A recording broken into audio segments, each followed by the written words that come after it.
Entity कर रहे सभी स्टूडेंट्स को मेरा प्यार भरा नमस्कार। और आशा करती हूँ कि आपकी पढ़ाई बहुत अच्छी चल रही होगी स्टूडेंट्स।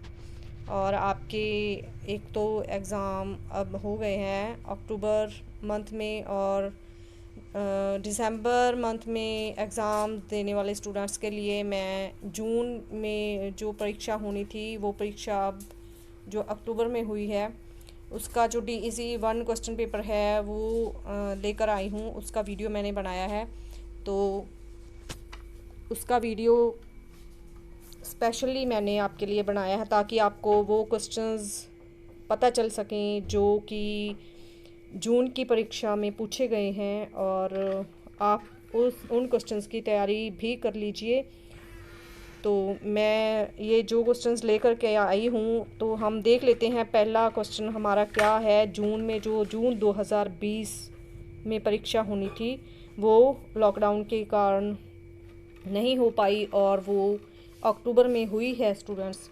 और जो स्टूडेंट्स रह गए हैं उनकी दिसंबर में परीक्षा होने वाली है, तो उनके लिए ये जो जून के एग्ज़ाम वाला क्वेश्चन पेपर है DEC 1 का पहला पेपर जो हुआ है वो क्वेश्चन पेपर आपके सामने है। देखिए, ये क्वेश्चन पेपर है प्रारंभिक बाल्यावस्था शिक्षा और देखभाल में डिप्लोमा। तो आगे जून 2020 DEC 1 बाल देखभाल सेवाओं का संकट। तो यहाँ पे इन्होंने समय दिया है 3 घंटे का, और अधिकतम अंक इसके हैं 100। और ये इन्होंने कहा है कि प्रश्न संख्या 1 अनिवार्य है, और दूसरा पॉइंट है यहाँ पे शेष प्रश्नों में से किन्हीं 4 के उत्तर दीजिए। तो पहला प्रश्न जो है वो ज़रूरी है स्टूडेंट्स, और बाकी के जो क्वेश्चंस हैं उनमें से 4 क्वेश्चंस आपको करने हैं। तो वो 4 क्वेश्चंस कौन से हैं और उनके अंक कैसे हैं और वो उनका पैटर्न कैसा है देख लेते हैं स्टूडेंट्स। यहाँ पे जो पहला क्वेश्चन हमारे लिए अनिवार्य है, ज़रूरी है, तो वो हमारा पहला क्वेश्चन है।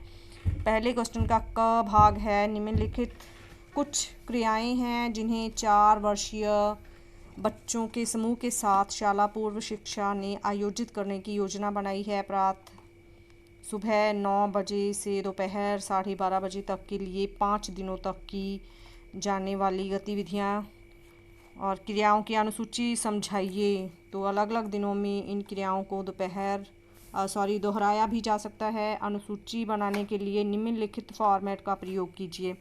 तो इन्होंने आपसे पूछा है कि जो आप लोग अपनी पढ़ाई कर रहे हो तो आपने ये क्रियाएं भी याद की होंगी, और उन्होंने पूछा है कि आपको अपने शाला पूर्व केंद्र में बच्चों को पढ़ाते समय सुबह 9 बजे से 12:30 बजे तक का जो आप अपना फॉर्मेट है वो बताना है कि आप लोग 9 बजे से 12:30 बजे तक स्टूडेंट्स को कैसे अटेंड करोगे, और कौन कौन से कितने कितने समय में उनको कौन कौन सी पढ़ाई करवाओगी, और कौन कौन सा उनका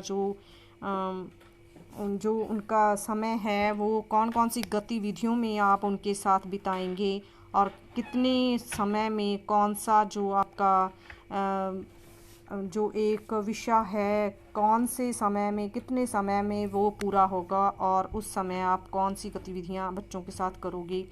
तो देखिए, यहाँ पे इन्होंने बताया है इन्होंने कहा है कि अलग अलग दिनों में इन क्रियाओं को दोहराया भी जा सकता है। अनुसूची बनाने के लिए निम्नलिखित फॉर्मेट का प्रयोग कीजिए।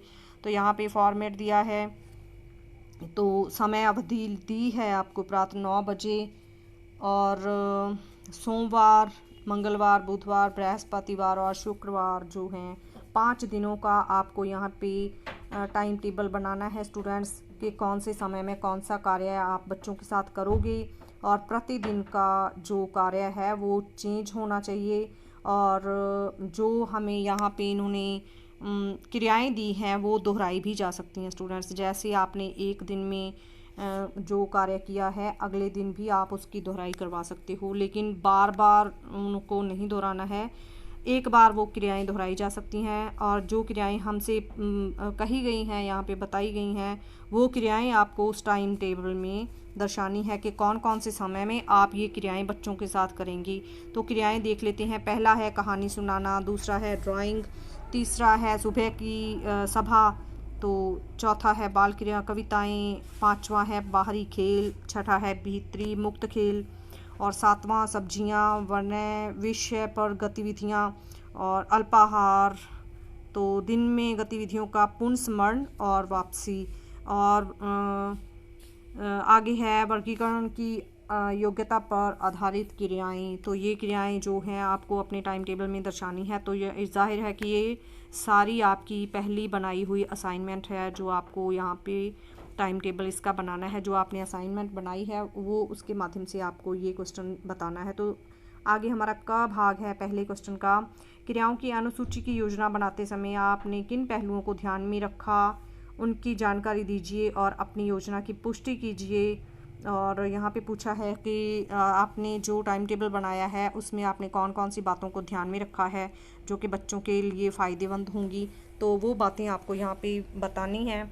तो आगे ग भाग है, नीचे क्रियाओं की एक सूची दी गई है, बताइए प्रत्येक क्रिया प्रमुख रूप से विकास के किस क्षेत्र में बढ़ावा देती है, दिए गए को देखें। तो यहाँ पे हमें विकास बताने हैं कि कौन कौन सी जो आपकी क्रिया प्रमुख क्रियाएं हैं वो कौन कौन से क्षेत्र में बढ़ावा देती हैं, और इनकी जो क्रियाएं बताई गई हैं उनका कौन कौन सा विकास है, उन क्रियाओं में बच्चों का कौन सा विकास होता है। तो क्रिया देख लेते हैं। पहले हमें बताई गई है कि उदाहरण के तौर पर धागे में मोतियों को पिरोना, और यहाँ पे विकास बताया गया है कि इसमें बच्चों का सूक्ष्म क्रियात्मक विकास होता है। तो आगे यहाँ पे एक क्वेश्चन उन्होंने हल करके, एक क्रिया हल करके हमें बता दी है और दूसरी क्रियाएं आपको खुद बतानी है। और दूसरी है यहाँ पे हमारा पहला जो पॉइंट है आकार के क्रम में छड़ों को रखना, ये कौन सा विकास है। दूसरा है पेंटिंग, तो बच्चों में कौन सा विकास होता है। और तीसरा है ज़मीन पर रखे टायरों के ऊपर से कूदना, इस क्रिया में बच्चे कौन सा विकास करते हैं। चौथा पॉइंट है भूमिका अभिनय, पांचवा है गुटकों के साथ खेलना, छठा है बनाए गए डिज़ाइन पर मोतियों को रखना, सातवां है चित्र कार्ड में दिखाए गए दृश्य का वर्णन करना। यहाँ पे आठवां पॉइंट है चित्रों के समूह में से उस चित्र को पहचानना जो अन्य चित्रों से भिन्न है। नौवां है झूले पर अपनी बारी आने की प्रतीक्षा करना, और 10वां है कहानी सुनाना। तो ये आपको अलग अलग विकास बताने हैं कि बच्चों के कौन से क्षेत्र में कौन सा विकास होता है।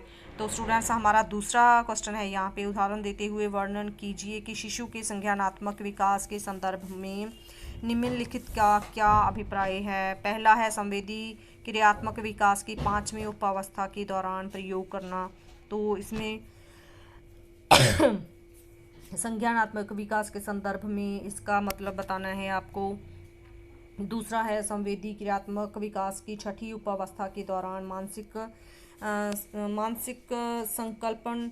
और यहाँ पे हमारा तीसरा है, स्टूडेंट्स देखिए ये 15 नंबर वाला जो दूसरा क्वेश्चन है हमारा, ये 15 नंबर का है, पहला 7 नंबर का है और दूसरा 8 नंबर का है। तो तीसरा क्वेश्चन है, यहाँ पे पहला क्वेश्चन है, पहला भाग क है, एक वर्णीय बच्चे की माँ को उसके बच्चे के भाषाई विकास को बढ़ावा देने के लिए आप क्या 5 बातें सुझाएंगे, बताइए। तो यहाँ पे आपको 1 वर्ष के बच्चे की माँ बच्चे की माँ उसके बच्चे के भाषाई विकास को बढ़ावा देने के लिए उसकी माँ को कौन सी बातें हैं जो उसकी माँ के द्वारा बच्चे के लिए भाषाई विकास में बढ़ावा देना है। भाषाई विकास में उसका ख जो भाग है, यहाँ पे 3 वर्षीय बच्चों के संदर्भ में बताइए कि वे भाषा का प्रयोग कैसे करते हैं, उदाहरण देते हुए स्पष्ट कीजिए। तो 3 साल के बच्चे कौन सी भाषा का प्रयोग और कैसे करते हैं, अपनी भाषा जो भी वो बोलते हैं अपनी भाषा का प्रयोग कैसे करते हैं, उनके उदाहरण देने हैं आपको। यहाँ पे चौथा क्वेश्चन है स्टूडेंट्स हमारा, निम्नलिखित को आप क्या सुझाव देंगे। तो पहला है माता पिता को छोटे बच्चों में परोपकारिता और सहानुभूति को बढ़ावा देने के लिए। और ख पॉइंट है, ये देखिए हमारा क भाग जो है 8 नंबर वाला है, और ख भाग है शाला पूर्व शिक्षा को समूह में छोटे बच्चों के अकादमिक व्यवहार से निपटने के लिए। तो जब यदि छोटे बच्चे जो हैं वो आक्रामक स्वभाव उनका है और वो गलत व्यवहार जो है चिड़चिड़ेपन वाला व्यवहार हमारे साथ करते हैं, तो आप उनको कैसे हैंडल करोगे। ये 7 नंबर वाला क्वेश्चन है स्टूडेंट्स। 5वां क्वेश्चन है क भाग है स्टूडेंट्स, एक माँ अपने बच्चे के शाला पूर्व केंद्र का चयन करने के संबंध में आपके पास सलाह लेनी आती है, ऐसी कम से कम 7 बातें सुझाइए जो आपके अनुसार केंद्र का चुनाव करने की प्रक्रिया में अत्यंत महत्व रखते हैं। तो यहाँ पे पूछा गया कि कैसा होना चाहिए केंद्र, तो आप इसके बारे में उसकी एक बच्चे की माँ को क्या सलाह देंगे कि वो कैसे केंद्र का चुनाव करे। और जो है देखिए, ये भी आपका जो क भाग है 7 नंबर का क्वेश्चन है, तो ख भाग है स्टूडेंट्स यहाँ पे 8 नंबर वाला क्वेश्चन। बताइए कि आप निम्नलिखित कथनों से सहमत हैं या असहमत, अपने उत्तर के कारण बताइए। 8 नंबर का जो क्वेश्चन है, तो देखिए हमें कौन सा सत्य या असत्य बताना है। स्थानीय रूप से उपलब्ध कम कीमत वाले खिलौने व पर्यावरण से प्राप्त सामग्री से बने खिलौने की तुलना में महंगे खिलौने बच्चे के लिए ज़्यादा उपयुक्त होते हैं। तो यहाँ पे आपको बताना है ये बात सच है कि जो महंगे खिलौने या फिर आम सामग्री से बने हुए खिलौने या फिर वातावरण में से जो चीज़ें हैं, मिट्टी है या फिर लकड़ी के खिलौने हैं, महंगे खिलौने की तुलना में ये खिलौनों की तुलना में महंगे खिलौने बच्चे के लिए ज़्यादा उपयुक्त होते हैं। कौन से खिलौने? और यहाँ पे उन्होंने बताया है कि महंगे खिलौने बच्चों के लिए ज़्यादा उपयुक्त होते हैं। तो आपको ये बताना है कि ये सच है या झूठ है, सत्य है या असत्य है।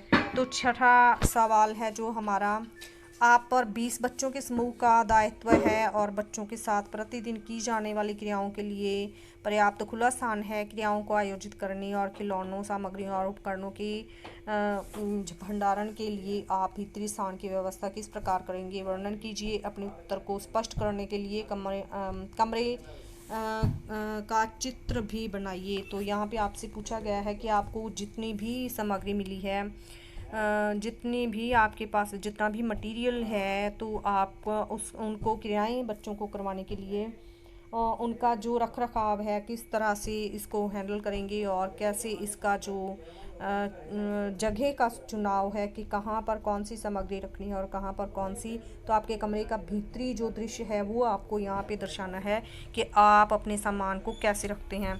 तो ये 15 नंबर वाला क्वेश्चन है स्टूडेंट्स। तो 7वां क्वेश्चन है यहाँ पे, निम्नलिखित में से किन्हीं 3 पर लगभग 500 शब्दों में टिप्पणियाँ लिखिए।